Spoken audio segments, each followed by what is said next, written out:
Fala, turminha! Como vocês estão? Tudo bem? Aqui quem fala é o professor Felipe. Sejam bem-vindos a mais uma aula de xadrez. E na aula de xadrez de hoje, a gente vai falar sobre o movimento das peças. A gente vai ver a movimentação e como as peças capturam, tá bom? Eu preciso que vocês prestem muita atenção, ainda mais se você está com algum tipo de dúvida sobre a movimentação das peças, tá bom? E sempre que vocês estiverem jogando aí na casa de vocês e vocês esqueceram o movimento da peça, vocês podem vir procurar o vídeo do professor e assistir para tirar a dúvida. Isso mesmo, esse é o objetivo do nosso vídeo, da nossa aula de hoje, tá bom? Mas antes de ver o movimento das peças, a gente precisa entender um pouquinho mais sobre as direções de um tabuleiro de xadrez, que é as direções onde essas peças podem ser movimentadas. Exatamente. Então, olha aqui. No primeiro exemplo, a gente tem, presta atenção nas setinhas aqui que o professor fez. A gente tem um exemplo de direções que se chama vertical. Isso mesmo, vertical. Então, a vertical nada mais é que quando a peça pode movimentar para frente ou para trás, tá bom? No outro exemplo, a gente tem a horizontal, a direção chamada horizontal. Olha as setinhas aqui. A horizontal é quando uma peça pode ir para o lado direito ou para o lado esquerdo, de um lado para o outro. Tudo bem? E para finalizarmos as direções, nós temos as diagonais. Isso mesmo. Quando duas diagonais se cruzam, elas formam a letra X de xadrez, exatamente. Duas diagonais se cruzando, elas formam a letra X. Tudo bem? Vamos lá agora, então. Para o movimento das peças, a gente vai começar, é claro, com a peça mais importante do jogo de xadrez, que é o rei. A movimentação do rei, ela é da seguinte maneira. O rei, ele pode movimentar apenas uma casa de cada vez, tá bom? Ele é muito importante, porém, a movimentação dele é bem pouca, porque ele movimenta uma casa de cada vez. Mas ele pode mover para todos os lados, para horizontal, para vertical e para diagonal, tá bom? Pode ir para frente, para trás, em todas as direções. Beleza? Olha ali as flechinhas que o professor fez. É claro, quando o rei está mais pertinho da borda do tabuleiro, por exemplo, se ele estivesse aqui na casinha H1, ele não ia poder voltar para trás e nem nas diagonais para trás, porque é o fim do tabuleiro, né? Tem que prestar atenção sempre onde a peça está, tá bom? E o rei, ele pode capturar sempre na casa onde ele pode parar, onde ele vai mover. Então, para o rei poder capturar a peça, ela precisa estar na casinha próxima dele, né? Senão ele não pode andar 2, 3 ou mais casas para capturar, se ele só anda uma, tá bom? Então, essa é a movimentação e o tipo de captura do rei. E uma observação é de que um rei não pode ficar perto do outro, tá bom? Isso é uma regra. Um rei não pode ficar perto do outro. Eles precisam ficar, no mínimo, uma casa distante um do outro. Beleza? Continuando, agora a gente vai ver sobre a peça mais forte, a peça mais poderosa do jogo de xadrez, que é a rainha, também conhecida como dama. Isso, ela é poderosa porque a movimentação dela é muito importante. Olha lá, ela pode mover para todos os lados. E ao contrário do rei, a dama, ela anda quantas casinhas ela quiser, desde que as casinhas estejam disponíveis, tá bom? Ela não pode pular por cima de outras peças, tá? E ela captura as peças que estão no seu caminho. Então, se ela está andando para frente e tem uma peça no caminho dela, ela vai capturar aquela peça e parar na casinha onde a peça estava, né? Beleza? Olha lá. A nossa observação em relação à dama é que ela é muito poderosa, só que ela não pode fazer o movimento do cavalo, tá bom? Ou seja, ela não pode mudar de direção. Ela não pode ir para vertical e depois horizontal, ou horizontal e vertical. Ela não pode pular por cima de outras peças. Ela não pode fazer o movimento do cavalo, que é um L, né? Exatamente, ela anda para todos os lados, mas ela não pode fazer isso, tá bom? Continuando, a torre, lembra a torre que fica lá no cantinho do nosso tabuleiro, quando a gente monta as peças? A torre, ela movimenta para frente, para trás, para o lado direito e para o lado esquerdo. Ou seja, ela pode andar na vertical e na horizontal. A torre também, ela pode usar ela pode andar quantas casinhas ela quiser, desde que o seu caminho esteja livre, esteja disponível, tá bom? E a torre também ela captura nas casinhas por onde ela passa. Se tiver uma casinha na direção que ela vai andar, por exemplo, na horizontal, que é para o lado, tiver uma pecinha adversária ali, ela pode capturar essa pecinha, tá bom? E a observação é que a torre também não muda de direção. Então, se ela está andando na vertical, é só na vertical. Se ela quiser mudar para a horizontal, ela vai ter que parar, esperar o seu adversário jogar, para depois mudar a direção, se isso for possível. Tá bom? O cavalo, agora o cavalo ele tem um movimento que é um pouquinho mais complicado, né? E vocês precisam prestar muita atenção para aprender direitinho. Então, o cavalo, ele movimenta 3 casas de cada vez, sempre em forma da letra L, exatamente como está aqui no exemplo. Ó, o professor enumerou o exemplo para ficar melhor de vocês aprender, tá bom?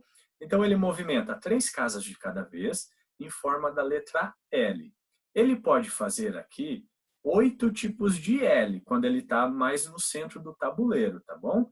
Então, por exemplo, ele pode fazer, ó, 1, 2, 3, 4, 5, 6, 7, 8 tipos de L, que são 8 direções diferentes que ele pode movimentar, 8 casas diferentes que ele pode atingir, que ele pode chegar, tá bom?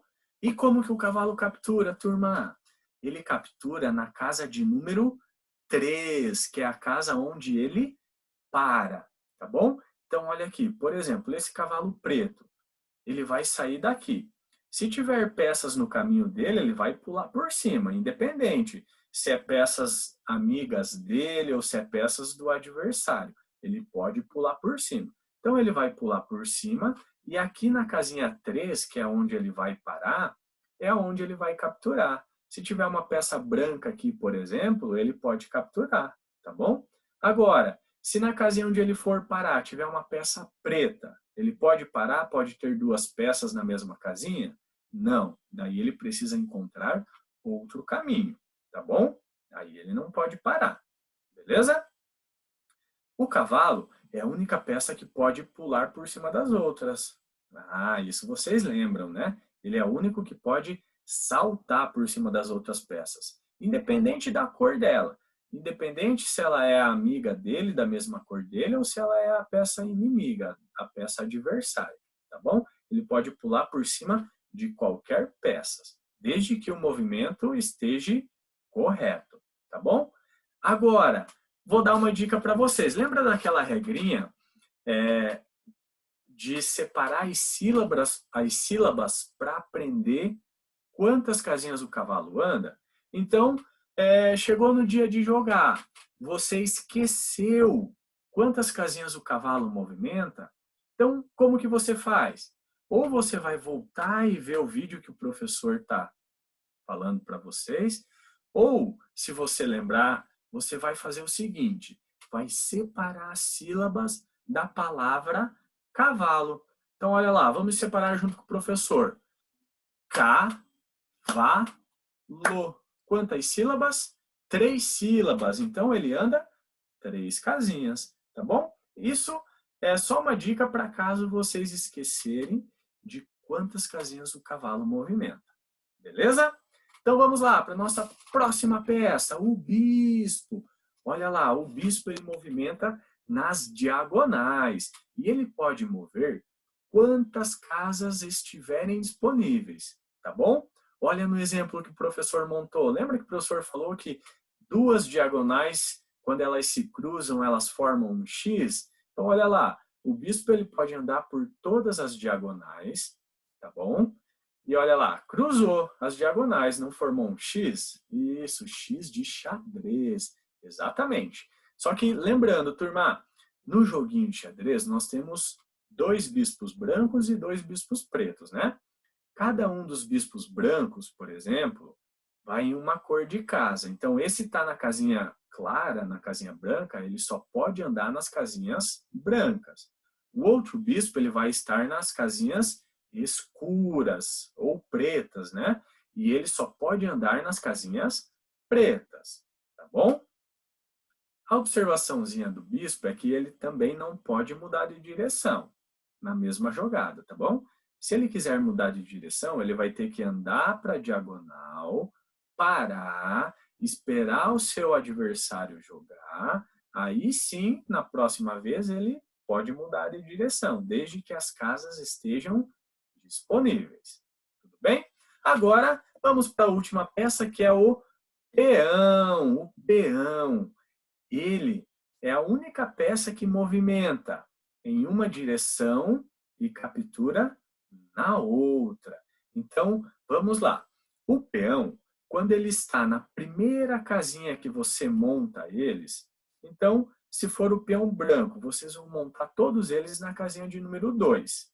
Se for o peão preto, nas casinhas de número 7, né? Quando eles estão aqui na primeira casinha, onde eles são montados, e eles for fazer o primeiro movimento de cada um deles, você pode andar 2 casinhas com o peão. Ou uma. Quem escolhe é vocês, tá bom? Se você optar por jogar uma, tudo bem, tá certo. Mas agora, quer jogar 2 na primeira vez? Também tá certo, beleza? Mas depois que você já movimentou o peão a primeira vez, ele só pode continuar movimentando uma casinha de cada vez, tá bom? O peão, ele não pode ir para o lado e não pode voltar para trás, não esqueçam disso, tá bom? E como que o peão captura, professor? O peão, ele captura as pecinhas que estão em suas diagonais. Olha o exemplo aqui do peão preto, por exemplo, né? Se você for jogar esse peão preto, ele está aqui na casinha onde você montou ele. Então, ele tem várias opções aqui. Ou ele pode andar uma casinha, ou ele pode andar 2 casinhas, ou ele ainda tem a opção aqui de capturar a torre, que está nessa diagonal dele, ou o cavalo, que está na outra diagonal. Viu quantas opções o peão tem? Tem que sempre prestar muita atenção. Se você não quiser capturar as peças e quiser movimentar, tudo bem, fica a seu critério, tá bom? Agora, nós temos um exemplo, ó. Este peão aqui, ele está na casinha de que número? Olha lá, na casinha de número 3. Isso significa que ele já movimentou, porque ele é montado aqui na casinha de número 2. Então, ele já andou uma vez, ele já fez o primeiro movimento dele. De agora em diante, a gente só pode andar com ele uma casinha de cada vez, tá bom? E para capturar também, todos os peões, eles só capturam andando uma casa na diagonal, tá bom? Se tiver uma peça na diagonal do peão, 2, 3, 4, 5 ou mais casas longe, distantes, ele não pode capturar. Ele só pode capturar a peça que está uma casinha na diagonal dele, tá bom? E a observaçãozinha sobre o peão é que ele é a única peça do jogo de xadrez que não pode voltar para trás. Isso significa que todas as outras podem retornar, menos o peão, tá bom? Então, turma, essa foi nossa aula de hoje. Entender e rever um pouco mais sobre a movimentação das peças. Isso mesmo. Se caso no joguinho vocês esquecerem, você está na sua casa jogando xadrez com o pai, com a mãe, com os irmãos, esqueceu o movimento da peça, esqueceu como que ela captura, volta aqui, procura a aula do professor e assiste para tirar a sua dúvida, tá bom? Então, muito obrigado pela atenção de vocês. Pratiquem bastante xadrez em casa, estudem bastante. Até a próxima aula. Se cuidem.